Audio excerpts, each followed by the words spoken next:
Yeah, okay, so just we're joined now by Stephen Rochford, who's the Mayo Senior Football Assistant Manager, and he's come on board this year as one of the ambassadors of the Goal Mile, proudly supported by AIB. This Christmas, AIB is encouraging communities across the island of Ireland to step up together and re-establish the tradition of taking part in the Goal Mile. People in communities across Ireland can step up together to take part by visiting www.goalmile.org. Can you hear us okay there, Stephen? Yes, sorry about that, Shane. Michael, don't know what was happening. It was working a while ago, but a bit slow of a Monday morning. How are you keeping? My first question for you, Stephen, is what's your Goal Mile time? Walking or running? You're surely still jogging at this stage. No. Well, look, I'm no Roger Bannister, and certainly not Roger Moore, but to survive at this stage is everything for me, Michael. Now, to be honest. When you were playing back in the day, Stephen, would you have been a very fit sort of player? Would you have been the sort of lad who was leading the runs?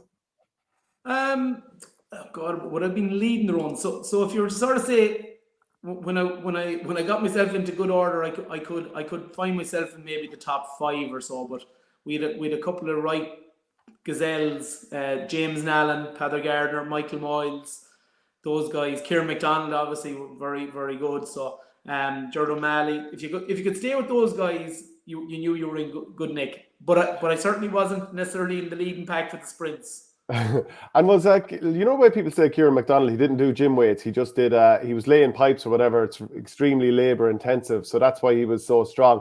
Is that true? Is there a bit of an old wives' tale to that? No. There's a lot of truth in that. I think Kieran naturally was quite strong, without being overly bulky or anything like that. I think then his the nature of his job in construction meant that he was doing weights 5 and 6 days a week, when maybe the rest of us were only fooling ourselves doing them 2 and 3 days a week. Do you think if you were playing football at that level these days, do you think you would have been a very different player or the same sort of player? Do you think you would have got as far? God, it's a very good question. I think I think that the game now requires real athleticism. I certainly would have had to mind myself better. Would have had to have shown a lot more discipline in that regard. I'd like to think that my football capability would have given me a good chance of being able to survive, but. God, that's a while ago now, even, Shane. And I like to think of myself as being a bit young. Yeah, we all do. So, did you watch the Glen against Kilcoo game? And the reason I want to ask you about that is because of your involvement with Donegal for a few years and getting to see what it's like up close and personal with Ulster football and rivalries and so on and so forth. What were your thoughts on the bit of needle? Yeah, I didn't. We were practicing yesterday, but I have seen Glen and Kilcoo in different games that have been televised over the period. And I think I've heard a little bit about that there was a black card and there was a bit of needle in there, and whilst I'm not sure if there was anything unsavoury to it. What I would say is that I think that game was being built up as a real top club game for the last number of weeks. I think once the draw was made, that they were being kept apart, that the opportunity to have another version of last year's final, where Glen would feel that they underperformed. So. They would have seen that Kilcoo went on to achieve what they do, and I tell you, having come from a club in Crossmagna, and we would have seen Knockmore and Ballina, near neighbours, going on to compete at inter-county level, compete at national level for the club. That stokes up your edge as regards getting back there and taking the opportunity when it presents itself. So obviously you've won All Irelands as a manager with Corofin there in recent years, and I was just thinking some of the games we've seen at club level the last few years, and of course you do have the inter-county involvement in recent years, of course, as well. But I was just thinking Glen Kilcoo, and I don't know if you would have watched Ballygunner and the Piersheek, but they're just two recent examples of how pulsating club games can be, and like you can see that the level of physicality and so on is growing all the time. And I was just thinking, as clubs spend more time training collectively with all their players, and that'll continue with the split season. Like I would have thought that the club standard will continue to rise, and maybe with that, can the sort of broader national appeal of the club game rise? So it's not just people are interested in their own parish and not really too bothered in watching other club teams in general. Yeah, I think the club scene mirrors a lot of what's happening at intercounty. So teams in Limerick or Waterford or Mayo and Galway or Derry and Down, they all know who the teams that are competing. Obviously, they have to win your club championship, but by and large, they'll know who to expect is coming out of another county. They'll be hearing about challenge matches that they've been playing. They'll be hearing about form and everything. And so it does. It's a competition. It stokes up its own rivalries then, because apart from in the odd case, typically these teams come in a cycle. So they'll be they'll have a group. They'll be there for 3 to 4 or 5 years. They'll build up their own sort of niggle, if you want, or history as regards games, and so that creates its own sort of medium-term sort of rivalries, which I think are very, in many cases is great viewing for spectators. Yeah, it certainly is. So just can you talk to us about your involvement, coming back to Mayo after the few years with Donegal? Have you been enjoying it so far, and how long have you been back training? So yeah, we're back. We've probably about 10 or 12 days done. The boys were working on an individual program for the month of November. Some guys were later back to that because of club obligations and club commitments. So we've been back now since the 30th of November, and been really enjoying it. Obviously, the recent and current cold snap has made that a little bit more challenging, but we're quite fortunate that we had the opportunity to use the air dome facility at the Centre of Excellence in the Connacht Centre of Excellence in Bacon. So thankfully our weekend plans weren't killed with the weather, but it's been really enjoyable. There's a great bit of energy around the backroom team, the management team, and the players. And again, we've been 2 weeks to get on to Christmas, and once Christmas turns, it'll be no time before the National League is upon us. And Shane, as you're well aware yourself, once the National League comes in, I mean, it's helter-skelter, for people right to the end of the way that the new championship is set up. It'll be helter-skelter all the way to the end of July into August. Yeah, and so obviously you're a coach there. You've previously been manager, and I hear some people saying, "Geez, that's interesting to see someone taking a step, almost as if it's a step back to being coach." But I would have thought, that some people, and I look at Eddie Brennan, who's done coaching now in recent times rather than maybe managing, it's like, well, I don't want all the admin of a manager. I actually just want to be a coach on the field working with the players. Is that why you've gone down that road the last maybe 3 or 4 years? Yeah, predominantly, yes. Yeah, when I probably got into coaching back, in the early noughties, that far back, I know people are thinking. But I didn't see myself as a manager. That role has obviously evolved a lot from back in that time, and certainly at an inter-county level. But it was the working with players, the ideas of game plans and different challenges that come up. That is what attracted me to being involved.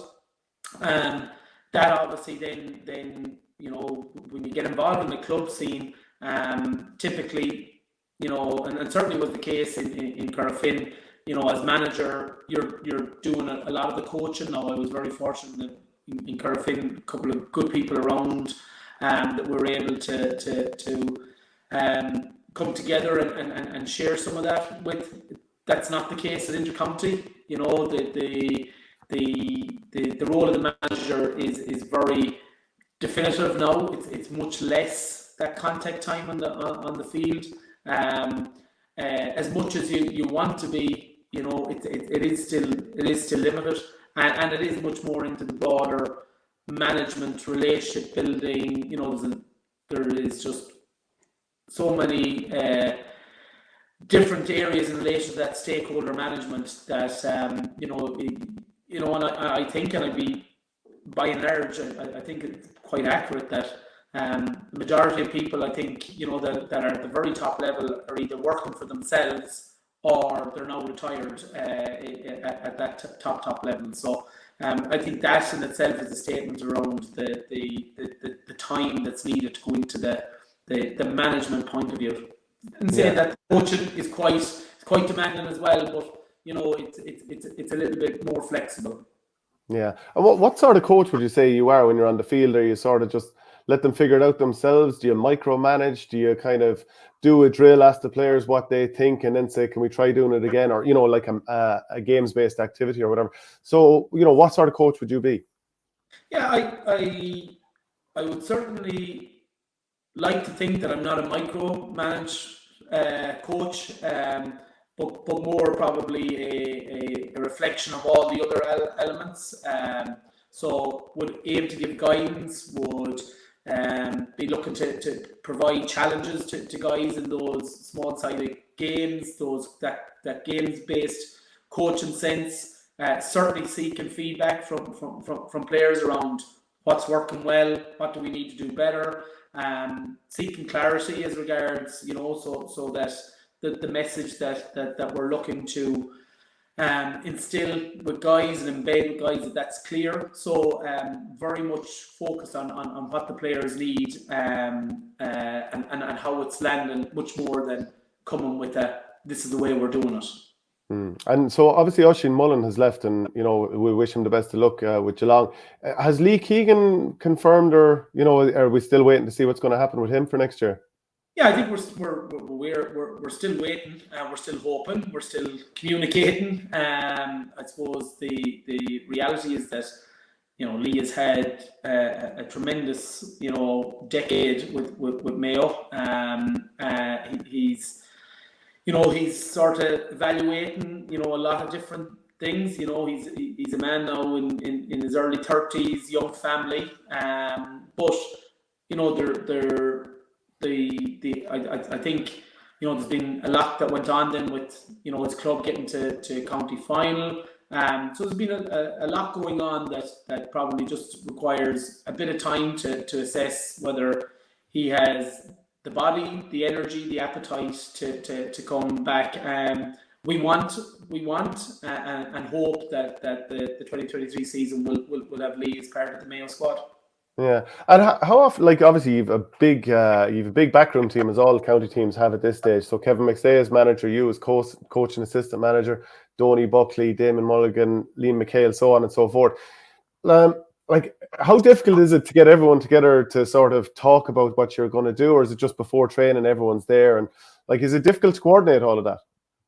No, I think, you know, one of the really positive items of Kevin getting appointed and the management team being appointed back in August, that it gave us that time, even pre and the early stages of the club championship, is to get those coaching philosophies and that sort of game sense around how we wanted to play. I think we were very much aligned from early out as regards how we would like to see the team playing.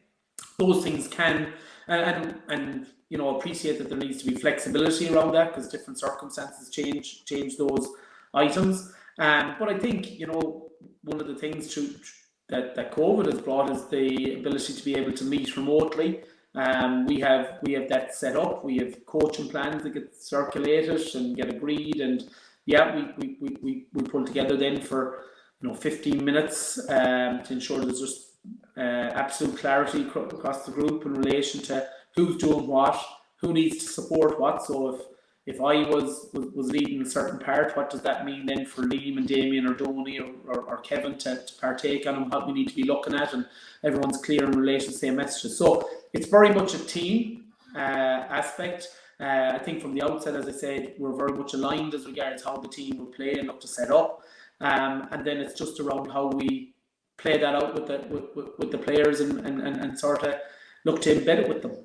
Yeah, and then just a quick one about Donegal. You've obviously shared the dressing room both as a manager, player, and so on with some big names and personalities over the year. But Michael Murphy, he's now retired from Donegal, and you spent a couple of years with him there.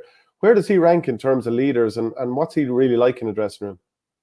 I mean, you know, you're not the first person, Shane, to ask me that question. As I said with everyone else, the challenge with that question is that you say, was he the greatest? Well, then you look at all the other fabulous and great players that I've had the opportunity to coach, manage, and play with. But as regards one of the greatest, certainly, without doubt, he was a great footballer, a great leader, and a gent of a man. Was very welcome to me when I joined the Donegal backroom team. Was always very supportive in anything the management wanted to do, whilst at the same time providing the appropriate challenge, with the view to making sure that the team was best prepared as possible. He gave endless, effort to Donegal. Obviously, very disappointing from a Donegal point of view that he won't be around into 2023. But I think it's also a sign of the man that he's an all duck or no dinner type of guy, and that he obviously felt that from his body and just that hunger to go at it. He's as a young man, he still has been around a long time. So disappointing that he won't be there. There'll be a lot of defences glad though that he isn't going to be the wrecking ball around that half forward and full forward line role anyway. Yeah, and then one very final question. Injuries obviously played a big part for Mayo this year. The likes of Ryan O'Donoghue, Cillian O'Connor. I mean, obviously you've lost, of course, Oisin Mullet. But do you reckon everyone will be okay and ready, and Mayo will be able to give it another crack again this year? That's the aim. The injury list at the moment, and you always are cautious when you say this, and I touch wood, is quite good at the moment. Ryan, Cillian have partaken nearly in all the sessions I think that we've had so far. Tommy is making his way back. Has done 2 of the 5 sessions that we've done, which is absolutely aligned to his return to play protocols. And I just say that the medical team and the S&C team have been really, really strong and really good over the last number of weeks and months to get these guys back on the field. And as it says, in the broader scheme of things, we've quite a healthy injury list, if that's not a bit of a contradiction. But there's nobody on a long-term injury list as such, guys that have certain updates with people over the next couple of weeks. But by and large, we're in good nick. Okay, well, look, thanks very much for joining us, Stephen. Really appreciate it. Always enjoy chatting to you. So all the best, and we'll chat again soon. Thanks, Shane, and glad to see you're supporting the colours as well. Yeah, they're pretty tasty looking. Thanks very much. All the best. All right, thanks. Bye.